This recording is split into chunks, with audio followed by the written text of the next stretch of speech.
Özünü sev. Daima aşağılanmış insan özünü necə sevə bilər? Hər zaman ittiham olunan, yargılanan insan özünü sevə bilərmi? Özünü sevmək nə deməkdir? Siz özünüzü sevirsiniz? Bax, bu barədə danışacağım. Gəlin görək, bizim cəmiyyətimizdə insanlar özünü sevirmi? Elə bilirsiniz, mənə baxan, ey insan, sən özünü sevirsən, olduğun kimi özünü qəbul edə bilirsənmi? Məncə yox. Çünki cəmiyyətdə insanlar özünü sevsəm, o zaman ətraf mühitin, ətrafdakilərin onun haqqında nə dediyinə əhəmiyyət verməz. Bir insan özünü sevsə, başqalarının nə etdiyinin, nə iş gördüyünün, hardan gəlib getdiyini, nə geyindiyini heç vaxt düşünməz və müzakirə etməz. Daha kobud desəm, qeybət eləməz. Gəlin bugün bu barədə danışaq. Bəli, bu bir psixoloji mövzudur. Özünü sevmək.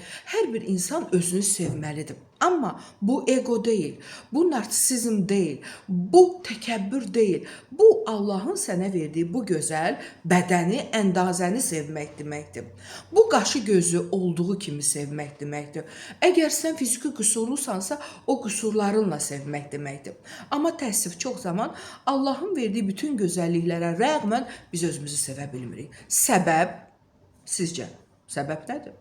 Mən deyim, səbəb uşaqlıqdan bizim doğru, düzgün insanların yanında böyüməməyimizdir. Bu valideyn ola bilər, qohum-əqrəba ola bilər, nənə-baba ola bilər, heç fərq etmir. Yəni, səbəb doğulan gündən bizə olan yanaşmadır. Doğulan gündən bizi o qədər yaralayırlar ki, sonradan bu yaraları sarıb sarmalaya bilmirik və nəticədə özümüzü sevmirik. Gəlin baxaq, bizim cəmiyyətimizdə daha çox qadınlar bundan rastlaşır, amma eyni zamanda elə bəylər də bununla rastlaşır. Məsələn, qız uşağı başını aşağı salıb gəzər. Niyə? Qız uşağının nə qara işi var ki, o başını aşağı salıb gəzsin?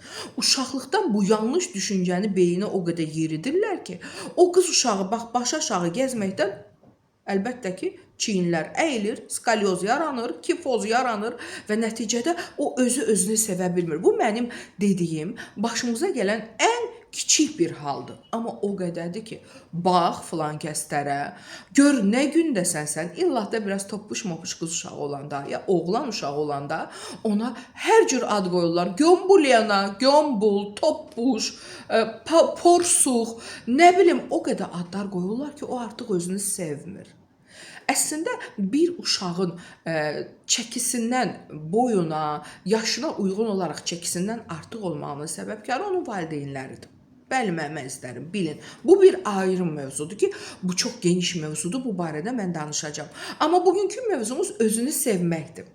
Və daha sonra onu geyinmək olmaz, bunu geyinmək olmaz, bu sənə yaraşmır, nə gündəsən sən?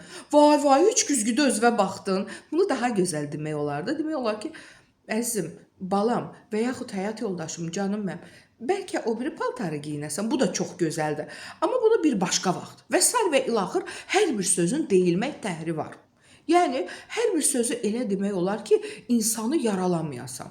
Hər bir sözü elə çatdırmaq olar ki, qarşındakı insanı yaralamayasan. Və yaxud bir bəy nəsə bir kostyum giyinir, bir xoşuna gələn bir əlbisə giyinir. Bu nədir geyinmirsən? Kişiyə yaraşmır. Kişiyə nə yaraşır? Adam özü geyinirsə, o bilmir ona nə yaraşır, yaraşmır. Bu nə yanaşma tərzidir insana? Əslində tərbiyəsizlikdir. Yanındakı bir insanı yargılamaq, onun üzünə bu tip şeylər demək, onu çox istəməkdən deyil. Əksinə, onu aşağılamaqdır. Daxili, özünün daxildəki istəklərini həyata keçirə bilməməyindən, o özü onu eləyə bilmir deyə yanındakı, qarşısındakı insanı bu tip aşağılamaqla özün bir zat hesab edir. Əslində heç zat deyil.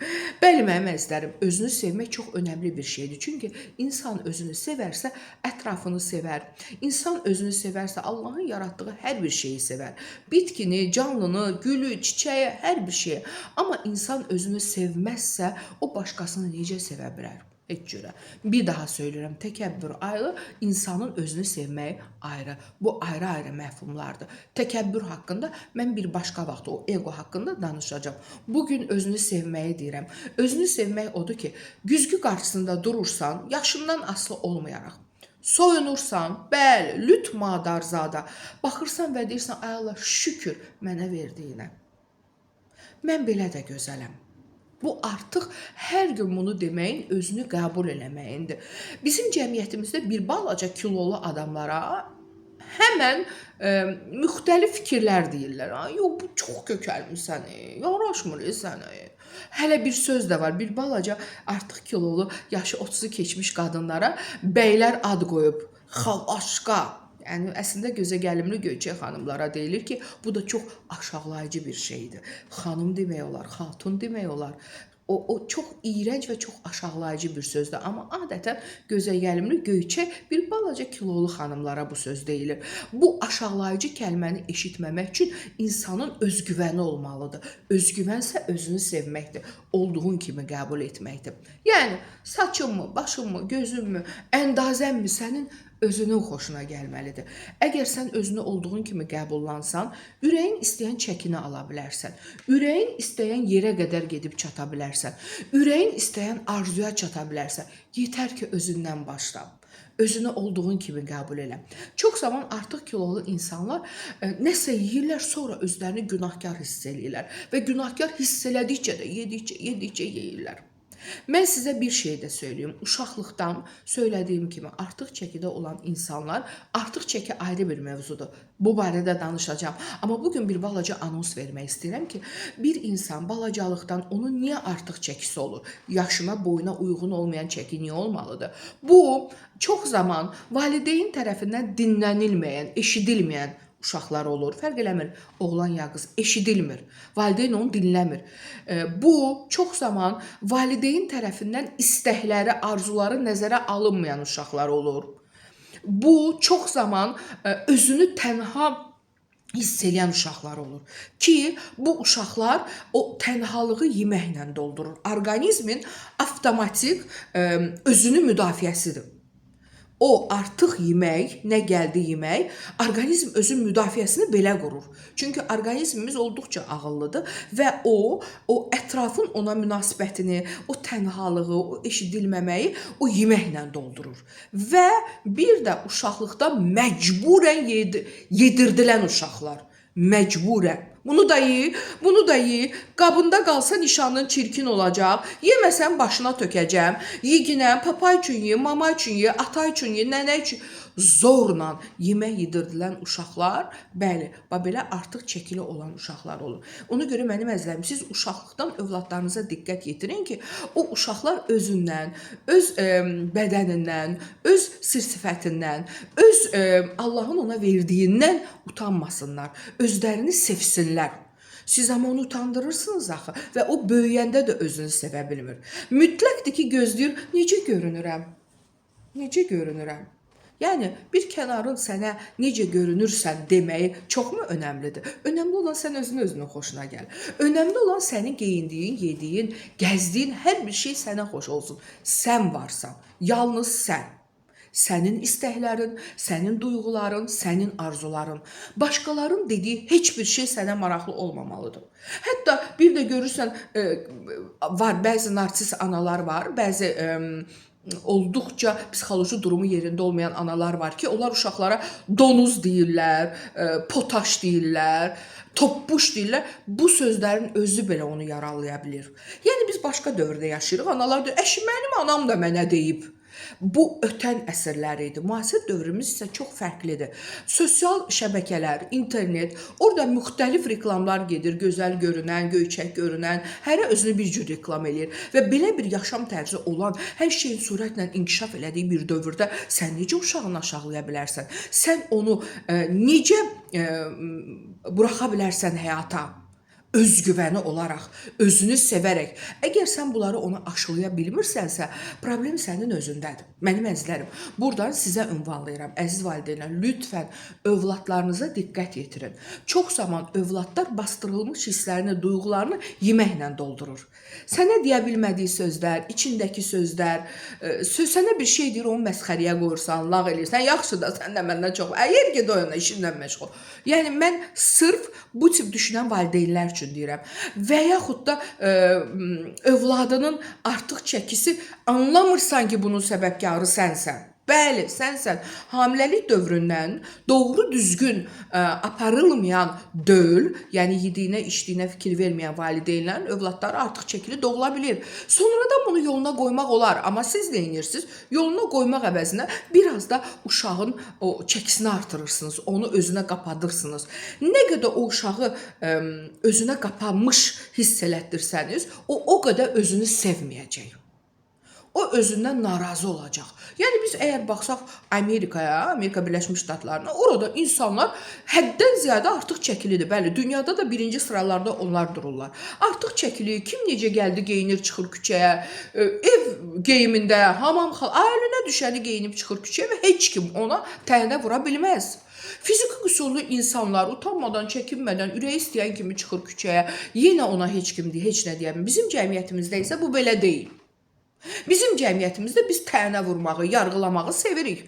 Qolu olmayan bir adam görəndə belə-belə eləyirik. Vay, baxma uşağa eləyirik ki, bu yanlışdır. İnşallah ki, düşünürəm, zaman keçdikcə bu şeylər aradan qaldırılar. İnşallah, mən buna ümid eləyirəm. Amma bugün danışdığım çox önəmlidir ki, bizim cəmiyyətimizdə özünü sevməyən insanlar başqalarını da sevmir. İçinin zəhərini ona buna bulaşdırır. Sosial şəbəkədə bir efirdə bir adamı görən kimi ağzına gələni yazanlar özünü sevməyənlərdir. Özündən iyrənən adamlardır. O özünə deyə bilmədiklərini ona buna atanlardır. Mənim əzizlərim. Tamam, böyüdünüz. Əgər görürsünüzsə belə bir probleminiz varsa, nə etmək lazımdır? Özünüzlə mübarizə aparmalısınız. Bir başqa bir insanı dəyişmək çox asandır. Ona məsləhət verməyə nə var ki? Özünü gör, dəyişə bilirsənmi? Arzusunda olduğun çəkiyə çata bilirsənmi? Arzusunda olduğun gözəlliyə çata bilirsənmi? Bu sənin əlindədir, mənim əzizlərim. Bu öz əlinizdədir. Özünüzü sevmək, özünüzdən razı olmaq təkəbbür, yekəxanalıq deyil. Öz halınızdan, öz görkəminizdən, yaşam tərzinizdən fərq eləmir necə yaşayırsınız. Amma Allahın sizə verdiyi bu ömrü, bu həyatı sevin. Sevmirsinizsə, ən azından bunu dənəyin, yoxlayın. Bu nədir ki? Birinci şükürlü olmaqdır. Allahın verdiyi hər günə çox şükürlə başlamaqdır. Çünki əlin, ayağın tutursa, görürsən, sübh gözünü açırsansa, nə gözəl. Şükür Allahın bu gününə. Günə çox gözəl əhval-ruhiyyə ilə başlamaqdır, mənim əzizlərim. Günə necə başlayırsınızsa səhər, gününüz elə də gedəcək. Güzgünün qabağında duranda mütləq və mütləq güzgüyə baxıb deyirsən ki, yox, yaxşıyam, çox qəşəngəm, mən yaxşı görünürəm, mən özümü sevirəm. Bunu hər gün təkrarlasanız, artıq bu sizin şuur altınıza oturacaq və özünüzü sevməyə başlayacaqsınız. Belə olan halda özgüvəniniz yaranacaq. Özgüvəniniz yarananda isə siz hamını sevəcəksiniz. Dünya bir yana, siz bir yana.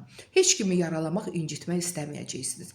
Amma özünüzü sevməsəniz, o halda birinci el özünüzü yaralayacaqsınız. Nə geyinsəniz narazı olacaqsınız. Nə etsəniz narazı olacaqsınız. Hətta həyatda heç kim heç nədən sığortalanmayıb. Bizim nə qədər qazilərimiz var, ayağını itirib, gözünü itirib, vətən uğrunda, dövlət uğrunda. Onlar nə etməlidir? Onlar özlərini olduğu kimi sevməlidir. Biz özümüzü sevək ki, bax, o insanları da sevək, mənim əzizlərim. Onları görəndə qulağımızı çəkməyək, onları görəndə vay-vay eləməyək, onları sevək. Odur ki, mənim canlarım, bugün mən sizə çox qısa danışdım. Bu çox geniş bir mövzudur. Sizə maraqlı olsa lütfən mənim səhifəmi bəyənin, paylaşın və mən bu barədə daha geniş sizə danışaram. Hələlik özünüzü sevin ki, hamını, hər şeyi sevəsiniz. Bu qədər.